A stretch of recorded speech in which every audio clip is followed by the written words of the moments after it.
entonces a continuar. Bueno, dentro de esta tercera unidad, nuestro siguiente punto sería el 3.2, que se denomina técnicas estadísticas aplicadas a lo que es la calidad.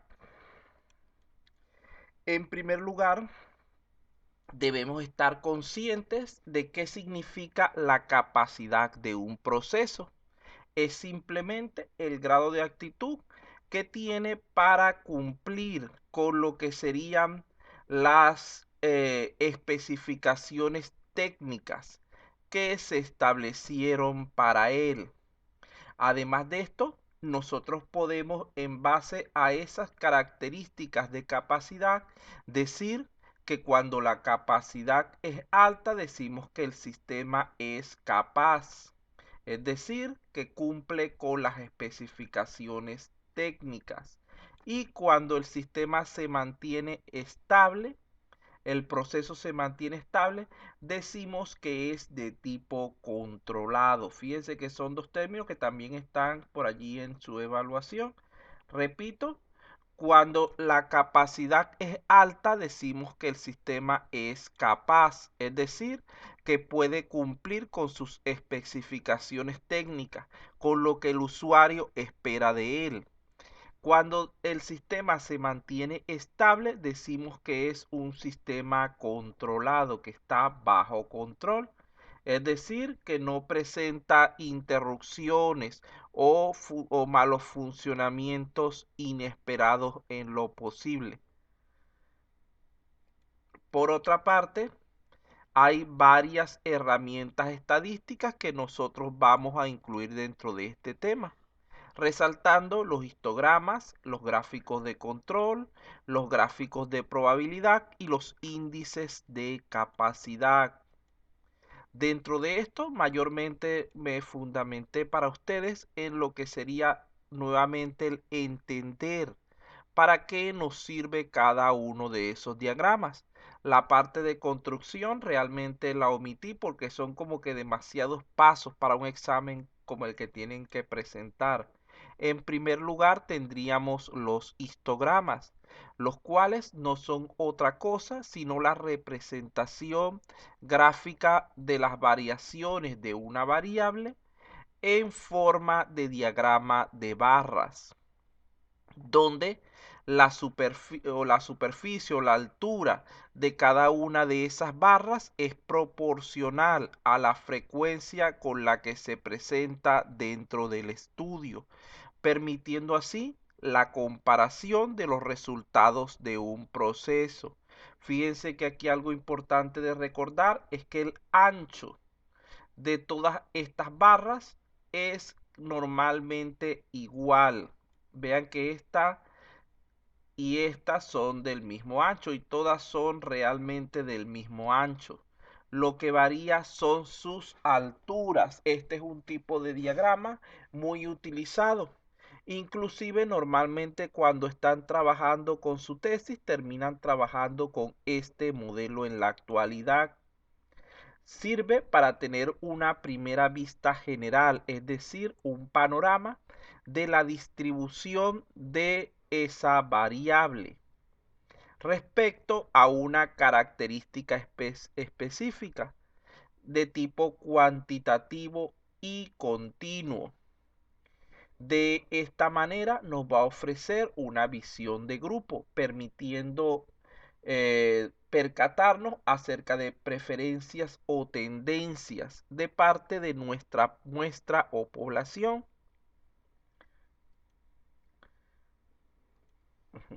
Los histogramas se clasifican en dos tipos, frecuencias absolutas, aunque claro hay más, pero nosotros básicamente vamos a trabajar solamente con estos dos. El histograma de frecuencias absolutas y el histograma de frecuencias relativas. Cuando hablamos del de frecuencias absolutas, estamos hablando de aquel que maneja las cantidades, los valores cuantitativos tales como se obtuvieron, es decir, la cantidad de apariciones del evento dentro del periodo de estudio. Cuando hablamos de el histograma de tipo frecuencia relativa, estamos hablando de un histograma que tiende a ser más de tipo porcentual. Es decir, nos permite establecer la relación existente entre el número total de casos y los casos presentados por ese elemento en particular. Fíjense que esta fracción nos da un número decimal que si lo multiplicamos por 100 tendríamos nuestro porcentaje relativo.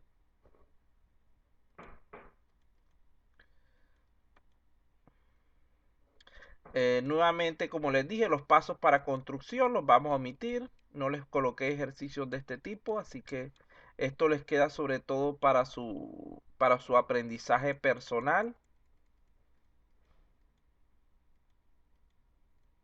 Otro elemento interesante por allí que aparece serían las gráficas de control. Estas tendrían, aquí tenemos la definición, es un diagrama que muestra los valores producto de la medición de una característica de la calidad en forma cronológica, es decir, en diversos momentos consecutivos de tiempo. En él establecemos una línea central que sería nuestra métrica o valor de referencia, que suele ser el objetivo del proceso o el promedio histórico. Aquí en nuestro gráfico tendríamos eso. Esta línea negra que tenemos aquí sería nuestra métrica. Allí la podemos establecer como el objetivo que queremos alcanzar o como el promedio histórico. Por otra parte, tendríamos también un par de límites, que son los que nos van a indicar cuando el proceso se encuentra fuera de control. Recuerden que el producir menos de lo requerido o el exagerar en la producción pueden también llevarnos a problemas. Si producimos menos, no estamos satisfaciendo las demandas del cliente y esto puede hacer que el mismo se vaya hacia otro proveedor que sí sea capaz de atender su requerimiento. Si producimos de más, puede que los productos que hayamos generado en exceso tiendan a dañarse al no ser adquiridos en el tiempo de su duración o inclusive en el caso de software que se conviertan en obsoletos, etcétera. Estamos hablando en caso de software producir de más, el añadirle funciones que no sean necesarias ni hayan sido solicitadas por el cliente.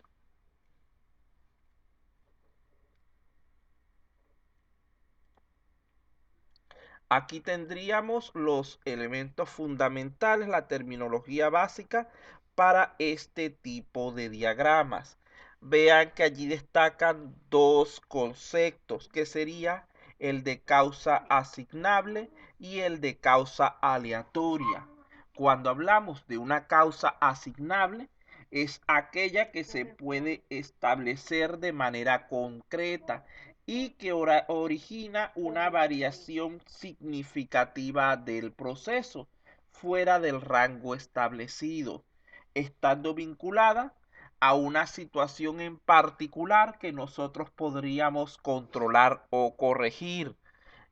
La causa asignable son causas, digamos que mayormente de tipo interna, son vulnerabilidades del sistema que nosotros podemos y debemos solucionar, ya que la idea es que nuestros sistemas presenten el menor número posible de defectos. Ejemplo de esto podría ser la falta de capacitación del trabajador, la falta del ajuste a algún proceso o la carencia de una metodología adecuada. Por otra parte, cuando hablamos de causas aleatorias, estamos hablando de aquellas que no son posible establecer de manera concreta respecto a las variaciones del proceso. Cuando la variación es ocasionada por un evento que para nosotros es incontrolable o que no se volverá a repetir con el tiempo, hablamos de una causa aleatoria. Aquí podemos incluir las causas naturales. Esas diapositivas las entregué en la clase correspondiente, estoy haciendo un repaso. Solamente me falta entregarla del 3.4.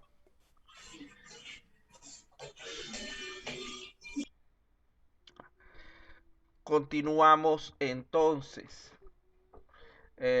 Causa vamos a ver aquí. De todas maneras, vamos a ver si la puedo pasar. Uno. No la estaba pasando porque son material que ya ustedes tienen. Allí la tienen de todas maneras para que no digan, no, que el profesor no me quiso dar la diapositiva.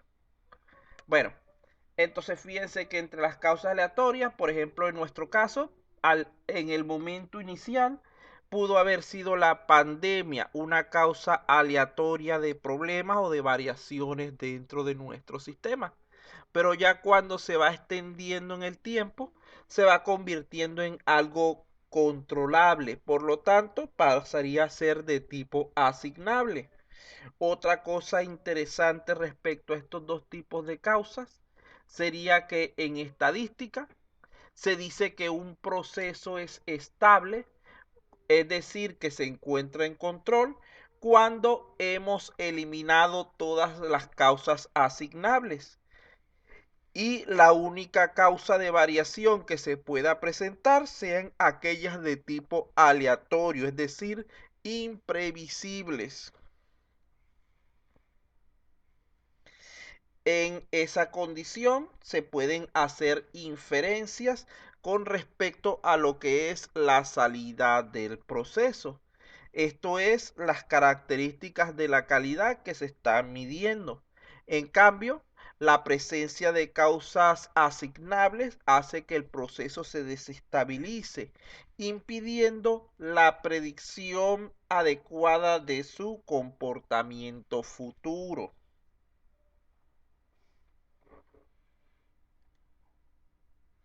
Ya cuando hablamos de límites, creo que no hay mucho que explicar. Superior es el máximo que podemos permitir, inferior es el mínimo que podemos permitir y central sería el valor ideal. Ajá. Los propósitos de este tipo de diagrama.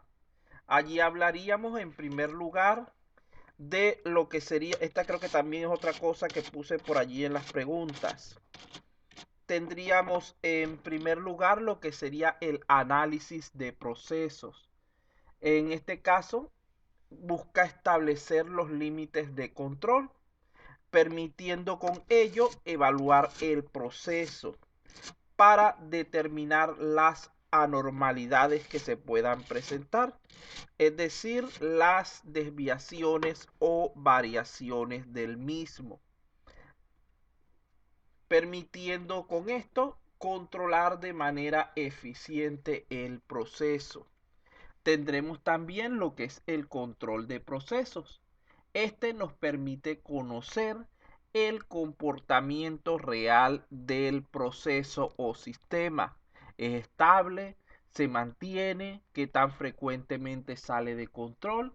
Posibilitando con ello el ajuste, permitiendo entonces que sea posible aplicar el mejoramiento. En cuanto al mejoramiento del proceso, no basta solo con analizar y controlar lo que es el sistema. Es necesario en lo posible procurar mejorarlo, identificando dónde se generan las fallas y utilizando los datos que se obtienen de las entradas para determinar sus causas y solucionarlas. Fíjense que nosotros tenemos allí que entre esos tres elementos existe una estrecha relación. Nosotros analizamos los procesos para poder controlarlos. Y una vez que los hemos controlado, se nos hace posible mejorarlos. Cuando los mejoramos, procedemos a volverlos a analizar para ver si está todo bien. Y así iría en un ciclo continuo. Aquí tendríamos la construcción que, como les dije, no la vamos a incluir.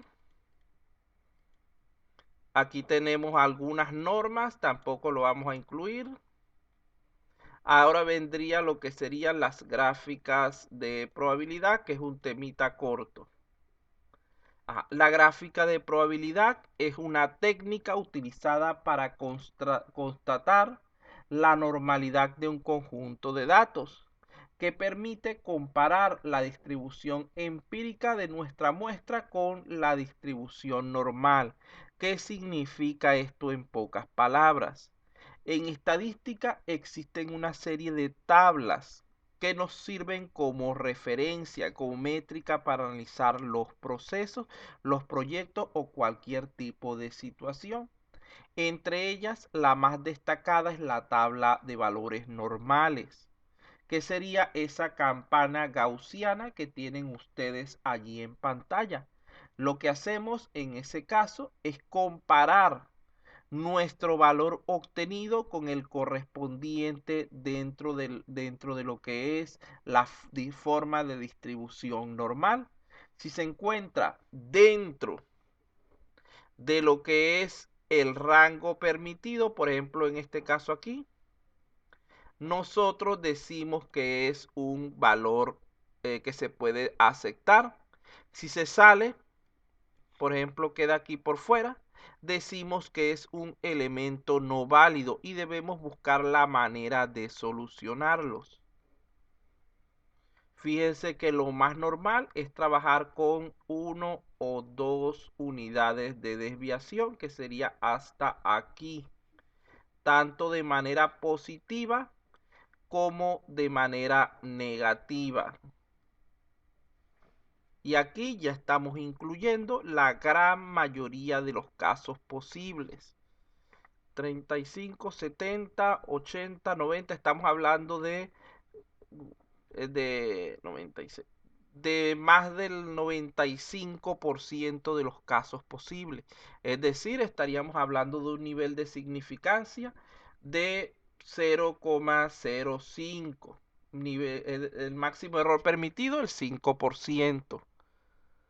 Por otra parte, tenemos los índices de capacidad.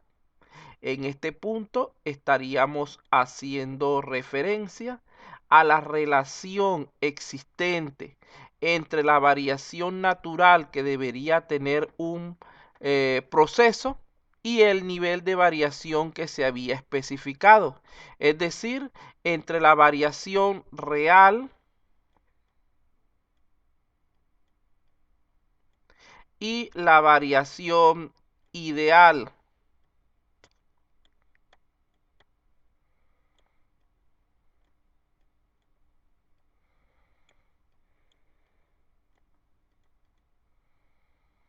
Recordemos que los esfuerzos de mejora de procesos, el índice de capacidad del proceso es un cálculo estadístico bastante importante, el cual nos va a permitir analizar el sistema dentro de un conjunto de límites predefinidos, tanto superior como inferior, pueden ser construidos. Este concepto solamente es válido para procesos que están sometidos a control estadístico, ya que el índice de capacidad va a medir cuánta variación natural experimenta un proceso en relación con los límites de su especificación, permitiendo con ello comparar o conocer qué también controla una organización sus diferentes procesos. Vean que aquí nosotros podemos trabajar con dos tipos de índice de capacidad. Unos que son respecto a su posición, pueden estar centrados respecto a los límites, que quiere decir muy cerca alrededor de esa línea, de esa métrica que establecemos en nuestro diagrama. Pueden estar descentrados respecto a los límites, pero contenidos en ellos, es decir, no se pasan de límite superior e inferior, pero tampoco están todos cerca de la línea ideal. Solo con límite inferior quiere decir que solamente de la línea ideal hacia abajo, solo con límite superior de la línea ideal hacia arriba, Respecto a su alcance temporal, estaríamos hablando a corto plazo, que sería capacidad potencial, es decir, lo que se espera que puedan hacer, y capacidad global, su efecto completo sobre lo que es la empresa. Estos diferentes tipos de capacidades de calidad, vean que los podemos relacionar a través de la siguiente tabla. Esta tabla no la puse en el examen realmente, así que no se preocupen mucho por ella. Ajá. Donde tenemos aquí a continuación las diferentes definiciones relacionadas con cada uno de estos índices. Esto tampoco lo coloqué.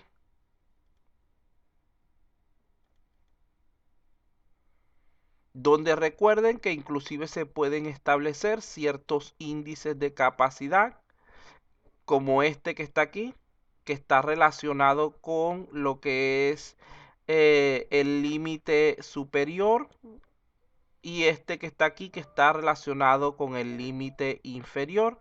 Este es de tipo general. ¿Qué otra cosita más por aquí?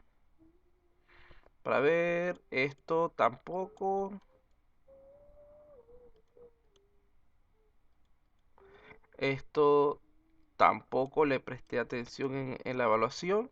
Aquí lo único que se podría decir es que el valor de referencia, o que se busca normalmente, es que esa capacidad sea mayor o igual que 1,33 para considerar que ese proceso es adecuado sin necesidad de ningún tipo de modificación.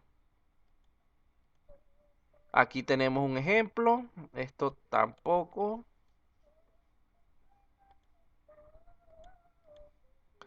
Otro elemento que podemos por allí pensar es que cuando hablamos de esa capacidad por encima, mayor o igual que 1,33, estamos garantizando que el 99,994% de los productos fabricados o de los servicios prestados mediante ese proceso se encuentren dentro de las especificaciones.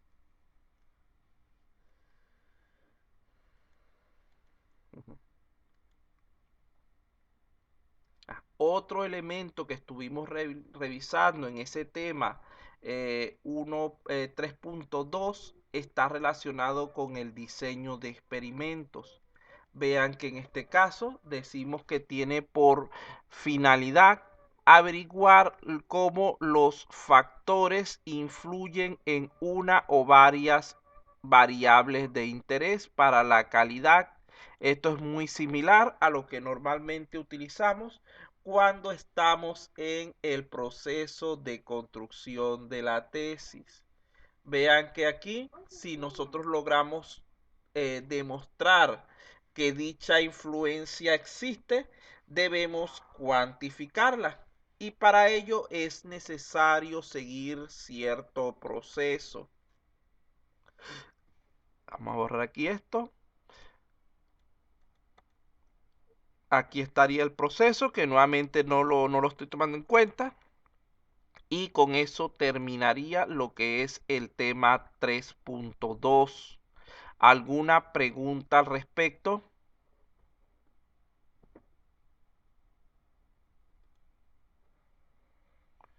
¿Alguna pregunta sobre el tema 3.2? Parecer que no, vamos a continuar entonces.